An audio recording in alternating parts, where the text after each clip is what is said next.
Bismillahirrahmanirrahim. Assalamualaikum warahmatullahi wabarakatuh. Pertemuan kita kali ini kita akan membahas tentang algoritma. Sekarang kita belajar tentang simbol-simbol flowchart.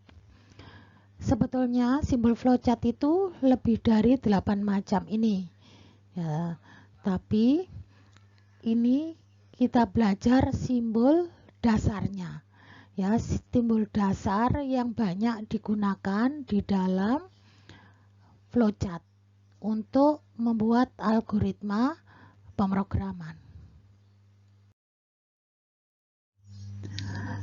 Simbol yang pertama adalah simbol garis alir, ya, yaitu simbol yang digunakan untuk menghubungkan simbol yang satu dengan simbol yang lain. Nah, di sini ditandai dengan tanda panah. Bagaimana arah tanda panah itu sesuai dengan urutan operasi. Simbol berikutnya adalah simbol terminal, yaitu simbol untuk menandai awal dan akhir algoritma. Dalam simbol ini tidak boleh dibiarkan kosong. Harus ada keterangannya, harus ada tulisannya. Karena kalau dibiarkan kosong, membuat orang yang membaca simbol ini bingung. Ini artinya mulai atau awal algoritma atau menandakan akhir algoritma. Simbol terminal ini bentuknya seperti kapsul. Ini contohnya simbol terminal.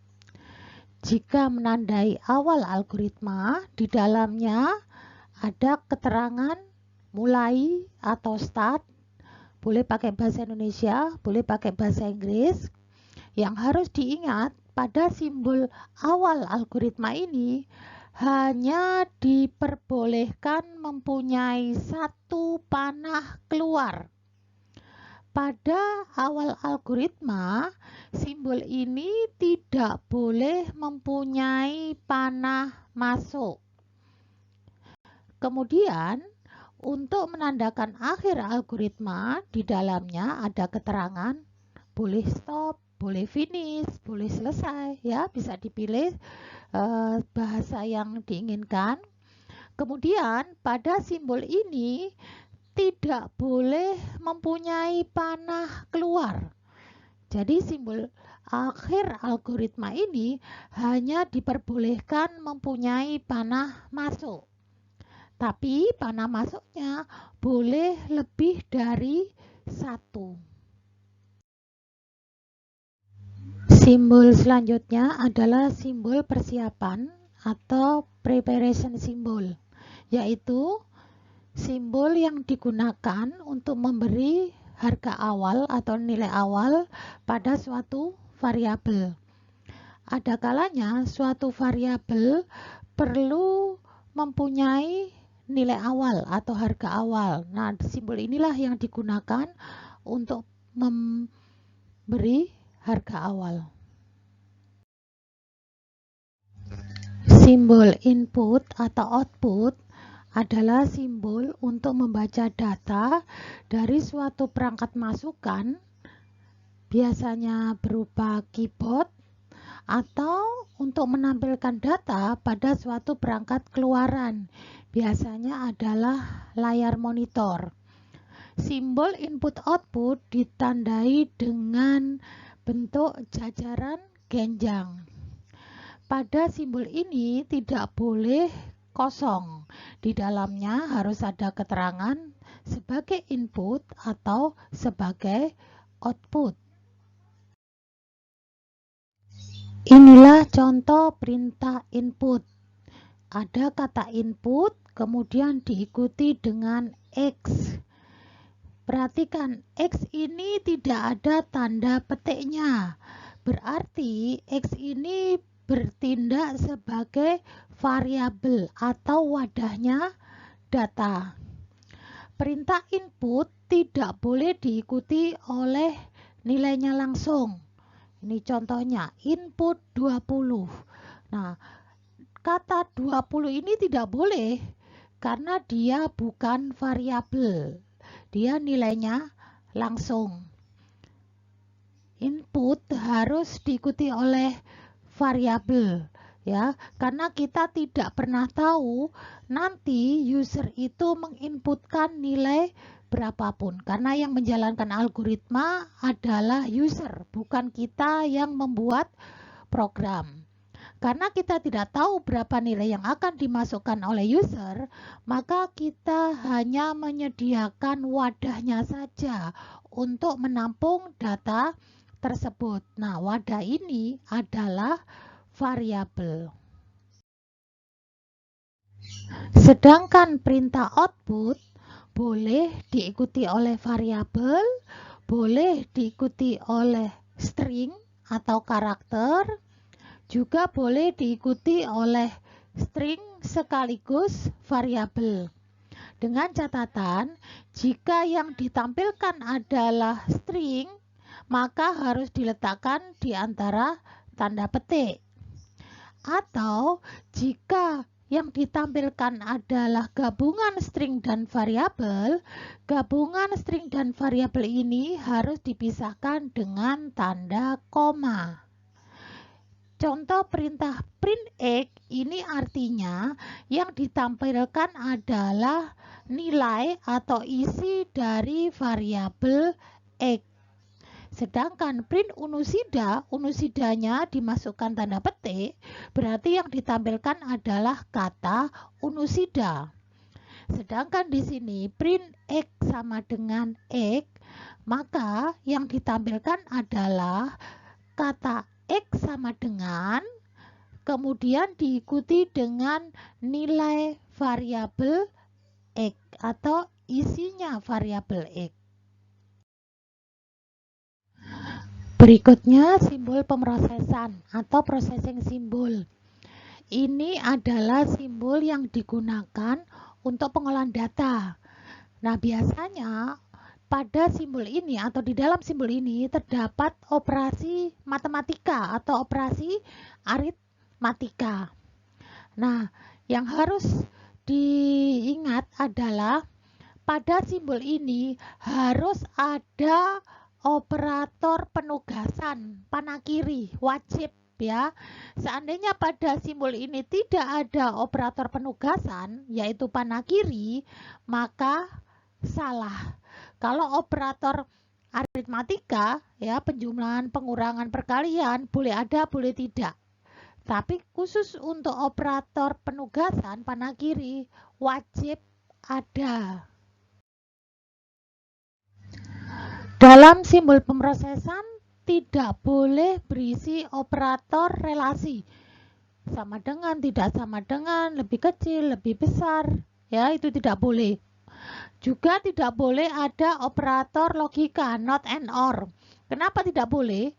Karena dalam simbol pemrosesan itu hasilnya adalah hasil operasi perhitungan, angka, bilangan hasil operasinya. Sedangkan dalam simbol operator relasi dan operator logika hasilnya adalah keadaan true atau false ya. Jadi itulah kenapa tidak boleh dalam simbol pemrosesan ya, tidak boleh ada operator relasi atau operator logika ya, karena hasilnya true false, sedangkan simbol pemrosesan hasilnya adalah angka hasil perhitungan. Sekarang kita bahas simbol keputusan. Ada kalanya dalam satu kasus yang akan dibuat programnya mempunyai beberapa kemungkinan, di mana masing-masing kemungkinan ini mempunyai perlakuan yang berbeda-beda.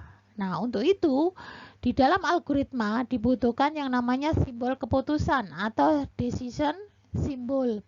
Di dalam simbol keputusan itu berisi kondisi atau syarat untuk suatu keputusan. Nah, syarat ini dinyatakan dengan operasi relasi, dengan operatornya sama dengan, tidak sama dengan, lebih kecil, lebih besar, dan sebagainya. Nah, pada simbol keputusan ini harus mempunyai dua panah keluar. Masing-masing panah keluar mewakili keadaan true, artinya syarat yang ada di dalam simbol ini terpenuhi atau benar, dan yang satu lagi mewakili keadaan false atau artinya syarat dalam simbol ini tidak terpenuhi. Dalam simbol keputusan harus ada operator relasi, ya, sama dengan, tidak sama dengan, dan seterusnya. Jika dalam simbol keputusan ini tidak ada operator relasi, maka salah. Ya, menggunakan simbol aritmatika, operator aritmatika boleh. Dalam simbol keputusan boleh ada operator aritmatika atau perhitungan jika diperlukan. Nah, begitu juga simbol keputusan di dalamnya boleh memiliki operator logika, not and or. Itu boleh. Yang tidak boleh atau yang diharamkan adalah operator penugasan. Nah, operator penugasan atau panah kiri tidak boleh diletakkan dalam simbol keputusan. Ya, jadi dalam simbol keputusan ini wajib ada operator relasi, tapi haram ada operator penugasan. Flowchart dinyatakan dalam bentuk gambar. Ada kemungkinan flowchart yang dihasilkan itu besar atau panjang, sehingga kertas atau ruangan untuk menggambar flowchart itu tidak cukup. Maka flowchartnya harus dipotong dan sambungannya bisa pada halaman yang sama, bisa pada halaman yang berbeda. Jika sambungannya pada halaman yang sama, maka menggunakan simbol penghubung atau konektor simbol berbentuk lingkaran. Ya. Nah, di sini di dalam lingkaran ini harus ada labelnya. Kenapa? Karena bisa jadi algoritma itu atau flowchart itu sambungannya lebih dari satu. Biar tidak salah sambungan, biar tahu pasangannya, maka diberi label. Ya. Jadi yang ini adalah label akhir dari suatu algoritma karena tidak cukup. Nah, label yang ini adalah label awal dari sambungan. Ini labelnya A dan ini pasangannya juga A, ya. Jika lanjutan atau sambungan dari flowchart itu ada di halaman yang berbeda, maka simbol penghubungnya menggunakan penghubung halaman lain atau off-page connector simbol. Bentuknya segi 5. Kenapa dibedakan? Untuk memudahkan orang yang membaca flowchart tersebut. Begitu ketemu simbol lingkaran, dia akan mencari sambungan atau lanjutan di halaman yang sama. Sedangkan bila ketemu simbol segi 5, maka dia akan mencari sambungan atau lanjutan dari flowchart tersebut di halaman yang berbeda. Ini contohnya, ya. Begitu di sini, ini tidak cukup, maka dilanjutkan karena bagian kanan dari halaman tersebut masih kosong, maka bisa dilanjutkan di sebelah kanannya, sehingga konektornya menggunakan lingkaran karena di halaman yang sama. Dan lihat ini ya, ini labelnya 1, maka yang di sini juga 1. Label itu boleh angka, boleh huruf, ya. Nih harus sama biar tahu bahwa oh ini sambungannya ini. Nah, berikutnya ternyata ini tidak cukup masih, tapi halaman itu sudah penuh. Maka kelanjutannya atau sambungannya ada di halaman yang berbeda, tentu saja dengan label yang berbeda. Ya, ini 2, maka di sini juga 2. Ya, labelnya angka 1, 2-nya atau ABC-nya tidak boleh sama, biar nanti tidak salah sambungan. Ya. Jika program yang kita buat itu cukup besar, maka biasanya program itu dipecah-pecah atau dibagi-bagi menjadi subprogram, ya, yaitu sebuah bagian program kecil yang mengerjakan pekerjaan yang spesifik.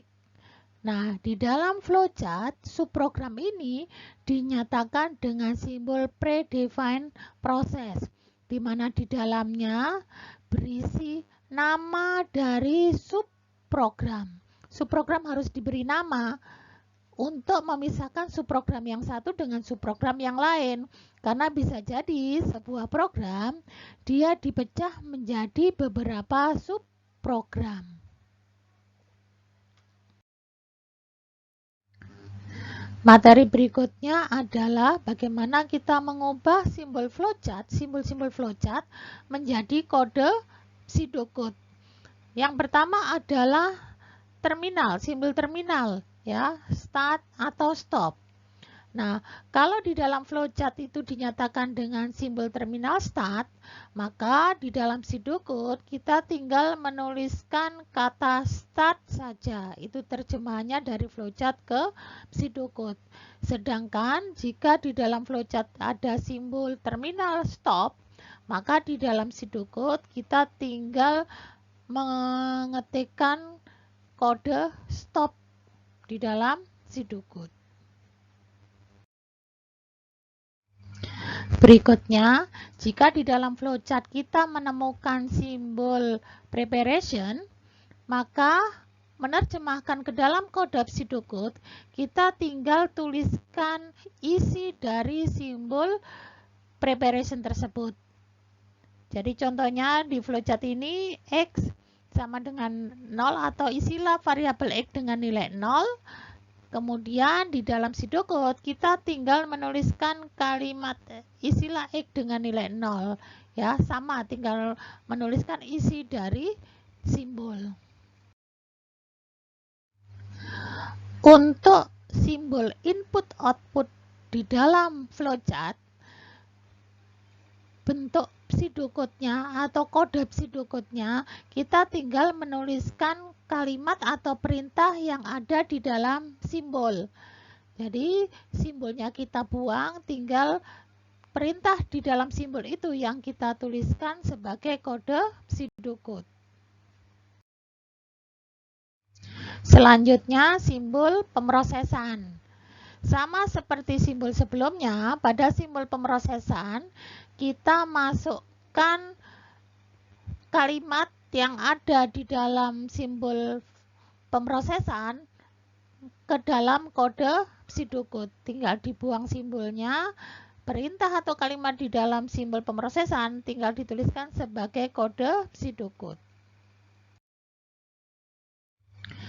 Untuk sebuah simbol keputusan, terjemahannya ke dalam kode pseudocode adalah kata if then. Jadi kalau kita setiap ketemu simbol keputusan, maka di dalam pseudocode-nya pasti ada kata if then.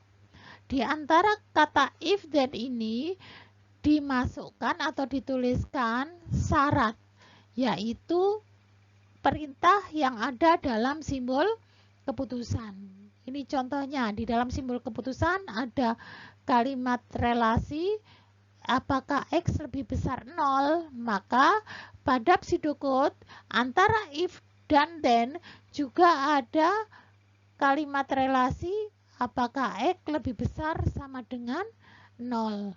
Nah, nanti kita akan ada pokok bahasan tersendiri tentang struktur keputusan.